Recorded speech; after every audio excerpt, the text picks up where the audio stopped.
Now, this next report is from Matt Walsh. I'm becoming a good fan of Matt Walsh because he reports on good stuff. But I remember telling my daughter about this kid, Esmond, a while ago. Alex Jones did a report on him, and Alex Jones was like, you know, he doesn't see this kid living past 21, honestly, because he's like, I mean, he comes out, he looks like he's drugged up, and he was in a video with some transgenders talking about ketamine, and it's his parents need to be in jail.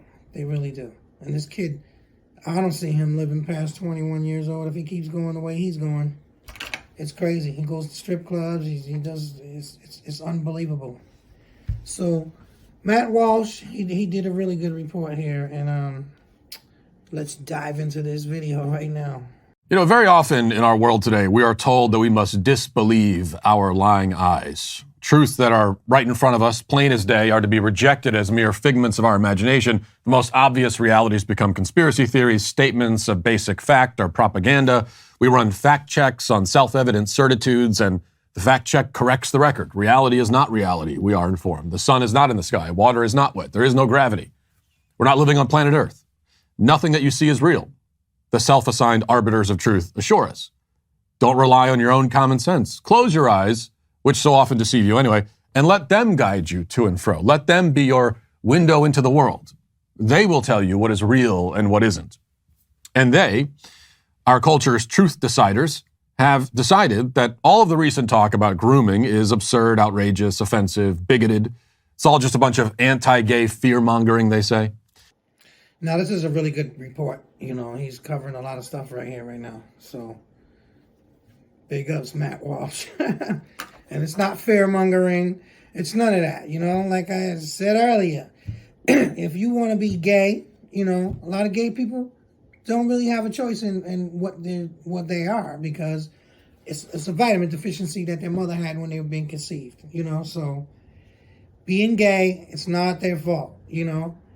What I'm against is messing with little kids, you know. And if you want to call that fear-mongering, call it what you want to call it. But you don't involve kids in what you want to do. Like, you know, they're at a strip club giving money and making it rain. Like, all that. It's crazy. You know, so don't do that. But Matt, want to further get into this now. And the claim that Disney of all companies, Disney, not Disney, the claim that they're actively grooming and sexualizing children is the most ludicrous falsehood of all, they insist. That's why, they tell us, the move in Florida last week to take away Disney's special tax privileges was a catastrophic overreaction. Worse, it was an all-out assault on the First Amendment somehow. I mean, Disney has no constitutional right to the extra privileges afforded it by Florida, but now that it has those privileges, taking them away is unconstitutional, we're told. It's an unnecessary act of retribution. Disney didn't do anything to deserve this. Poor, helpless Disney, that $200 billion damsel in distress. Disney now needs its own Prince Charming to come rescue it. But unfortunately, Disney declared years ago that those kinds of characters are misogynistic, retrograde, gender essentialist, and so there is no one left to save them. Again, Disney, and they get special tax privileges. Didn't know that. That's interesting. You know, they get special tax privileges to indoctrinate your kids. Good old Disney. That's why I'll never take my kids to Disneyland, Disney World. We went there once out there in California, and that was because somebody from the radio station gave us free passes, like, so we could go all over, because they were like $100 passes, you know. And my kids were little then, so they don't even remember being there, you know. And we'll never go to Disney ever again, period. So think about that before you take your kids to Disney, people, you know. You're paying for their indoctrination for your kids, okay? Think about it. Wake up, people. They are abandoned to the clutches of the dastardly DeSantis, a man who, we are reminded, completely made up this whole issue of Disney grooming children. That is entirely fictional. And yet, there are, of course, many examples we can point to, and have pointed to many times recently, of Disney endorsing, encouraging, and often actively engaging in predatory grooming practices towards children. We've gone through the partial catalog, enough to prove the point, I think. But we've missed one example. One example so disgusting and twisted and over the top that it's really the only one we need. The conversation could begin and end right here. Anyone defending Disney, anyone claiming that the grooming label is unfair or overboard, anybody, including people on the right, panicking over Florida's revocation of Disney's legal privileges, should be confronted with this clip. Disney. Ron DeSantis, yeah, he's the governor of Florida, right? So yeah, I hear you, Ron. You did good with that. So I think that, like I said, Disney, they need to be held accountable for what they're doing. Like he said, they're grooming our children into this indoctrination. So gets better. This is from an episode of Good Morning America on ABC, which is, of course, owned by Disney. Because when we're talking about Disney, we're not just talking about Disney World and Mickey Mouse and The Little Mermaid. We're talking about all of the media properties that Disney owns, like ABC. Now, what you're about to see happened on live TV, on a major network, in front of a live studio audience. I didn't dig this up from the darkest fringes of the internet. This is as mainstream as it gets. It's what Disney promotes and supports. So here's the time when Good Morning America featured an 11-year-old boy in drag. The child's stage name is Desmond is Amazing, and everyone in the building, including the hosts, including Michael Strahan, who's one of the hosts, seemed to very much agree that what you're about to see is indeed amazing. Okay, I want to correct myself right now. I said Esmond. It's Desmond. Wait till you see this, people. This is, incredible. Here it is. Please welcome Desmond Napoles, a.k.a. Desmond is Amazing.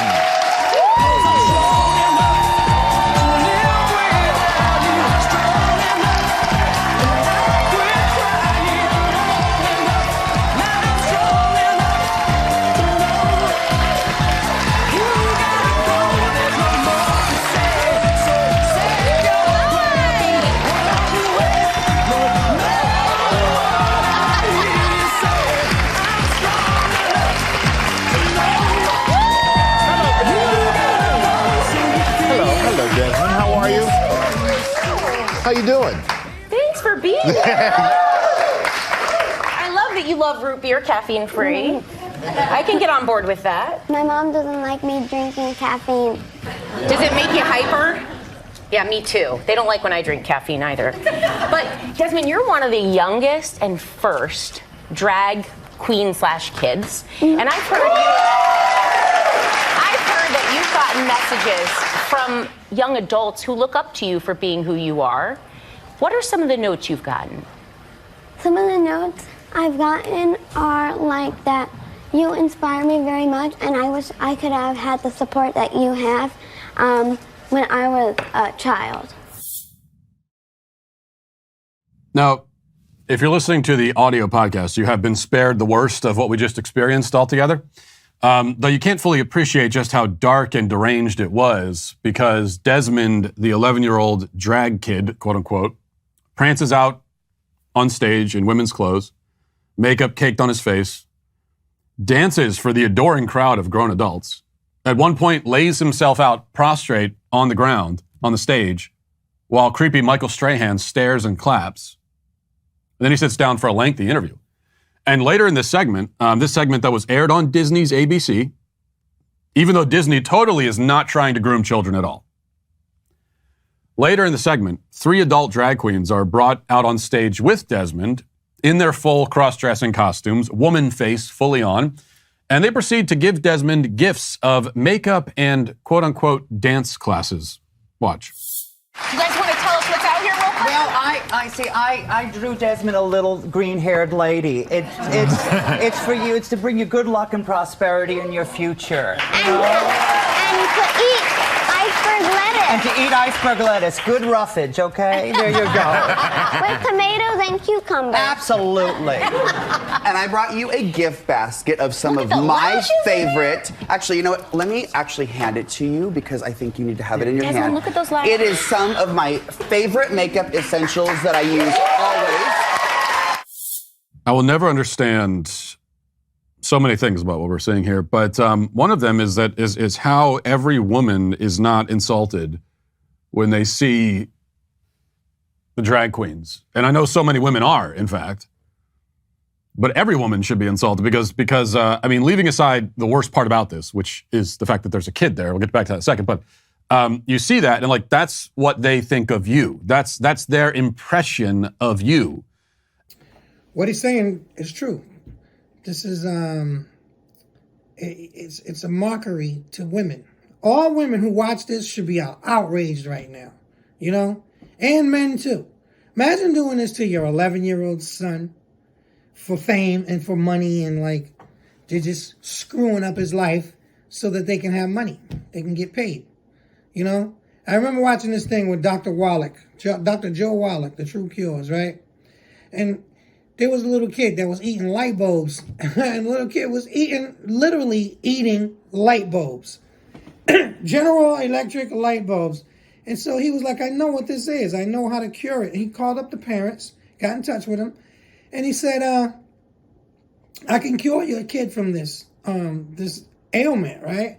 And they were like, yo, you know what? We're going to be going on Good Morning America next week or whatever the show was, right? One of these type of shows right here. And we're just going to leave it like it is, you know? And then let the kid keep on eating light bulbs and go on with this bullshit. It's like, you know, a lot of it's got to do with the parents, too. You know what I mean? Like, parents, I don't know, for some reason, how they were raised or whatever, they want to put their child through this type of shit. You know what I mean? And if you look at this little boy, this little kid, he looks totally drugged out. I mean, unless it's just me, I don't know. You give me your opinion. He looks like he's seriously drugged out, for real. You know, how did they get to that point? How did the state let it get to that point? How does Child Protection Services let it get to that point? You know, earlier in the video, I spoke about a young lady who, you know, had got taken by Child Protection Services, her and her siblings, and they split them all up because there were so many of them, and they ended up, you know, getting all the kids that they had in their custody, this one particular lady, and it was, you know, shooting them up with heroin, you know, and it was so sad, and then they was prostituting them out, and they was prostituting them out to like police, government people, like politicians, stuff like that, you know, and it was an operation, you know.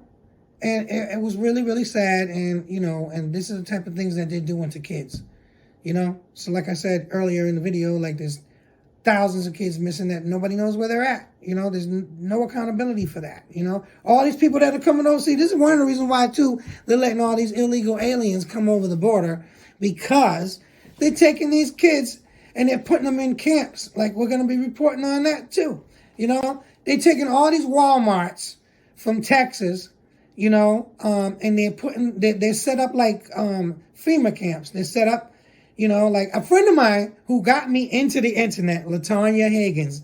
Big up to LaTanya Higgins. I love you with all my heart. She told me about these FEMA camps years ago because she was involved with Google. If you Google LaTanya Higgins, she's a black lady, and they shut her computer down from space because she was a threat. She's like 12 pages deep in Google. But she was like, James, I went to these places. They showed me. They took us on a tour of these camps. And, you know, just like this coming out right now, Walmarts, they're set up with guard towers and all this stuff. You know what I mean? It's crazy. All these kids are in there, you know, and the government knows about it and they're letting it go on. So what does that tell you? You know, it's demonic. So, yeah, this is real. This is real, okay? It is no different from blackface. It is female blackface.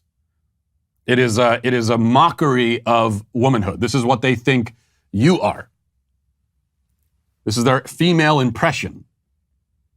And if it seems cartoonish and degrading, that's because it is. And that's how they see femininity, as a degraded, cartoonish thing. By the way, if you're wondering where the father is in all of this, surprisingly, or maybe not surprisingly, he is in the picture. He's literally in the picture. He's in the audience during this segment. He's one of the greasy, disgusting old men staring and clapping while the young boys paraded around in cross-dressing burlesque gear. Desmond may as well be wearing a sandwich board sign which announces, "I am a sexual abuse victim," because his abuse is on full display for all to see, and the audience loves every minute of it. Like he said, the father's in the audience. He's creepy. They're all creepy. Everybody clapping and cheering for this stuff. They creepy. And I said earlier that Alex Jones did a report on this kid, in 2018. And it's so sad that, in 2018, he was a lot younger then. And now he's 11 years old, right?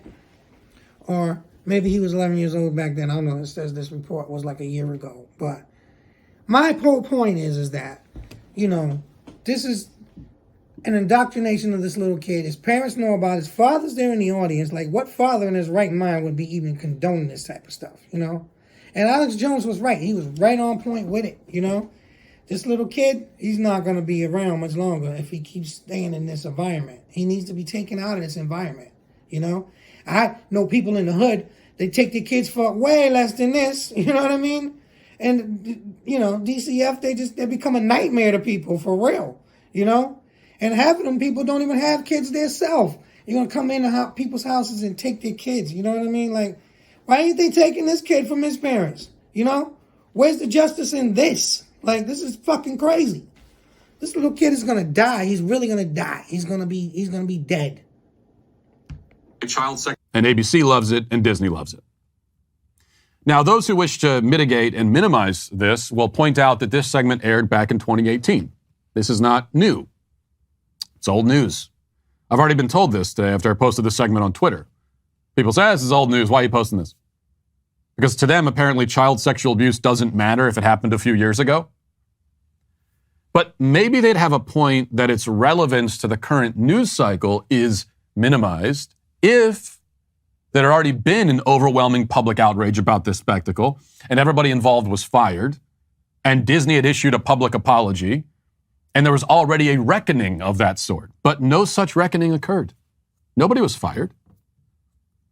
Nobody apologized. There wasn't even any real backlash. Michael Strahan got a major contract extension last year after this. Everybody involved rode happily into the sunset, except for Desmond himself, who is still being paraded around and used as a prop by the LGBT left and his evil, exploitative, ghoulish, abusive parents. Desmond has been sent into gay clubs to dance for money. That's a real thing. This child in drag has danced at gay clubs at night while grown adult gay men throw money at him on stage. So this kid is performing in nightclubs and strip clubs and stuff like that. I remember when my kids were little and I put them together as, singing groups and stuff like that. And there were certain venues that they couldn't be in at a certain time of night, you know what I mean? And you couldn't go there. Like, even when you watch that movie with the Jacksons, and how they used to be performing in clubs and stuff like that when they were little, but certain places they couldn't go to. This kid's going into strip clubs and he's performing in nightclubs and he's like 11 years old. 11 years old. And his parents are condoning it. And they're probably taking all that money. And it's not like he's going to have that money when he gets older for all these performances and stuff. Like, they're probably spending his money up big time, I wonder if they got a fund for him, Since they're exploiting him like this, like, where's his money at? Like, what are they doing with it? Buying new wigs and costumes and shit? Like, what's going on with that? So. He's appeared in videos with adult gay men where he pantomimes snorting ketamine off of his hand, something that no 11-year-old should know how to do or be aware of. Just for reference, here's that moment. Anyone can do drag. Everyone can do drag. Everyone can. Your mom can do drag. What has this world come to? It's come to a world where drag kids actually exist. And people do ketamine on a couch. And people do ketamine on a couch.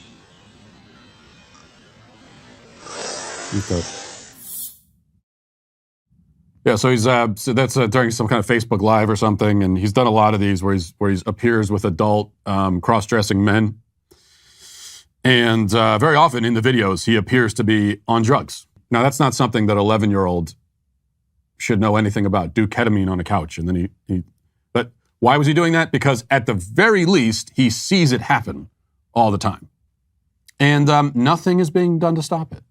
On the contrary, Disney is there to celebrate and promote it. Wow. And people do ketamine on a couch. And look at this kid. He looks like he's drugged up. And he looks like something from a freak show. Honestly, like, would you do this to your kid? Your 11-year-old son? Would you let this go on? Would you? That's going to be a question for the end of this video. You know, comment and subscribe and push the like button on below, you know. Would you let your kid do this? I mean, look at this video. Look at this kid. You know, and the reason why I'm doing this is because maybe a lot of people haven't seen this video. This is like, you know, my second time seeing this video, and then I was like, wow, I'm going to do something about this. But this is crazy. This is out there. Like, this is like, woo, way, way, way out there, you know? This is beyond anything that I've ever seen before in my life. You know, this is crazy. Looney Tunes. Meanwhile, the whole concept of drag kids and the mixing of drag queens and kids with things like Drag Queen Story Hour, that's only become more mainstream, more common, more popular since 2018. Once the left learned that it could put something like that on a network television morning show, that was actually a pivotal, I believe, a pivotal moment in our culture was that. Lots of people never knew that it even happened. But that they could put that on Good Morning America, and there's no backlash because of it.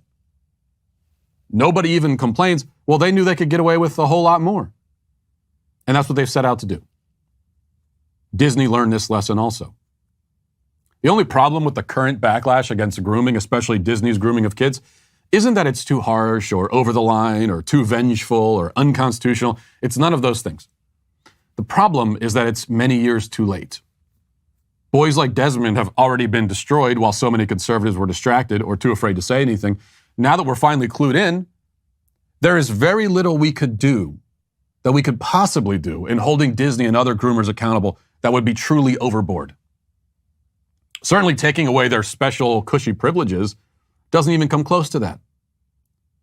I mean, we could forget about everything else that Disney has done.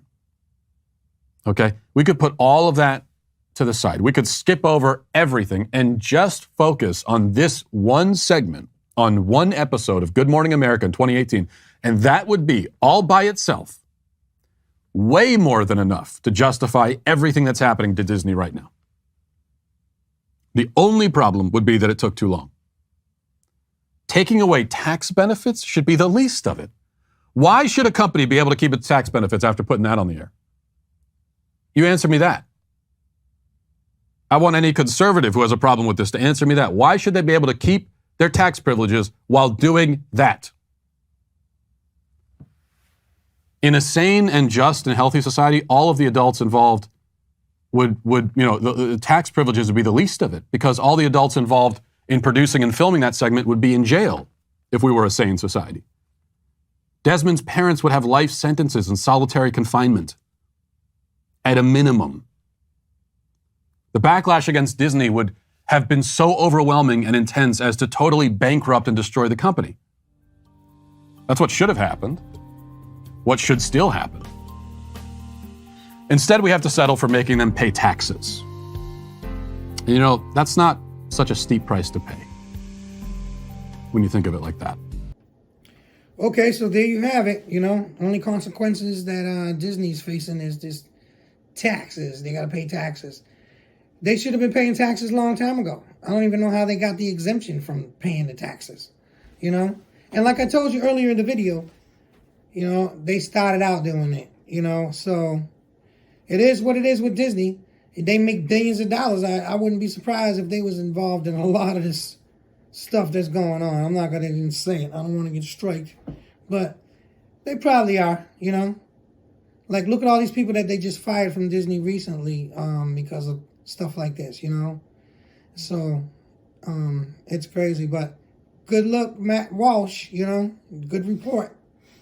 You know, very, very important. For real.